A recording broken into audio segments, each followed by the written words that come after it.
하루의 말씀, 오늘은 창세기 4장 25절에서 26절 말씀 가지고 함께 나누겠습니다. 먼저 성경 봉독합니다. 아담이 다시 자기 아내와 동침하였다. 마침내 그의 아내가 아들을 낳고 말하였다. 하나님이 가인에게 죽은 아벨 대신에 다른 씨를 나에게 허락하셨구나. 그의 아내는 아이의 이름을 셋이라고 하였다. 셋도 아들을 낳고 아이의 이름을 에노스라고 하였다. 그때 비로소 사람들이 주님의 이름을 불러 예배하기 시작하였다. 아멘. 아담과 하와의 삶을 보면 이보다 더 기구한 인생이 있을까 하는 생각이 듭니다.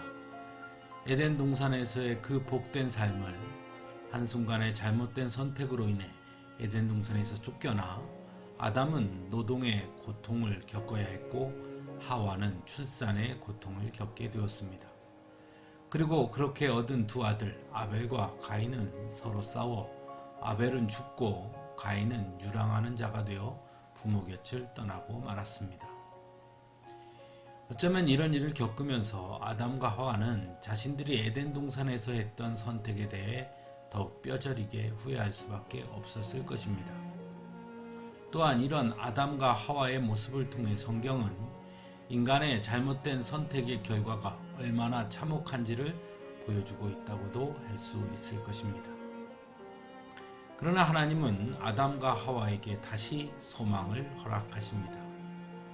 모든 것을 잃어버려 더 이상 그 어디에도 소망을 둘 수 없을 것 같은 아담과 하와에게 아들 셋을 허락하신 것입니다. 그래서 하와는 아들 셋을 낳고 이렇게 고백합니다. 하나님이 가인에게 죽은 아벨 대신에 다른 씨를 나에게 허락하셨구나. 하나님은 절망으로 가득한 곳에 새로운 소망의 씨를 허락해 주신 것입니다. 그래서 셋이라는 이름의 뜻 자체가 허락하다라는 뜻을 지니고 있는 이름입니다.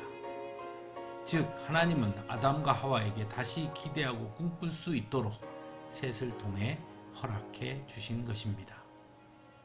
그리고 이어서 성경은 셋도 아들을 낳고 아이의 이름을 에노스라고 하였다. 그때 비로소 사람들이 주님의 이름을 불러 예배하기 시작하였다라고 전하고 있습니다. 즉 셋을 통해 새로운 소망과 기대와 꿈을 허락하신 하나님께서 에노스를 통해 이어가게 해 주셨다는 것입니다. 그런데 에노스라는 이름의 뜻은 부서지기 쉬운, 미약한, 연약한 이란 뜻을 지닌 이름입니다. 즉 하나님께서 셋을 통해 주신 소망이지만 여전히 인간은 그 소망을 이어가기에는 미약하고 부서지기 쉽다라는 것입니다. 그러므로 주님의 이름을 부르며 예배해야 한다고 성경은 말씀합니다. 하나님께서 주신 소망을 더욱 강하게 하기 위해 우리에게 요구되는 것이 바로 예배임을 전하고 있는 것이죠. 하나님은 죽을 수밖에 없는, 그래서 아무런 소망과 희망이 없는 우리들에게 독생자 예수 그리스도를 보내셔서 참 소망을 품게 하셨습니다. 하지만 우리들은 여전히 양 같아서 주의 길을 따르기보다는 각기 제 갈 길로 가는 어리석은 존재들임에 틀림이 없습니다. 그런 의미에서 본다면 오늘 말씀의 에노스가 바로 우리들의 이름입니다. 그래서 예수님은 말씀하십니다. 참되게 예배를 드리는 사람들이 영과 진리로 예배를 드릴 때가 온다. 지금이 바로 그때이다. 아버지께서는 이렇게 예배를 드리는 사람들을 찾으신다. 하나님은 예배하는 자들을 찾으십니다. 그들을 통해 하나님께서 주신 소망을 이루게 하시는 것입니다. 사랑하는 성도 여러분, 하나님께서 허락하신 소망을 강하게 붙드시기 바랍니다. 그리고 우리의 이름이 에노스라는 것을 인정하고 하나님께 더욱 신령과 진정으로 예배 드릴 수 있기를 간절히 바랍니다. 그렇게 예배할 때 하나님은 우리를 통해 하나님께서 주신 소망을 이루게 하실 것이기 때문입니다.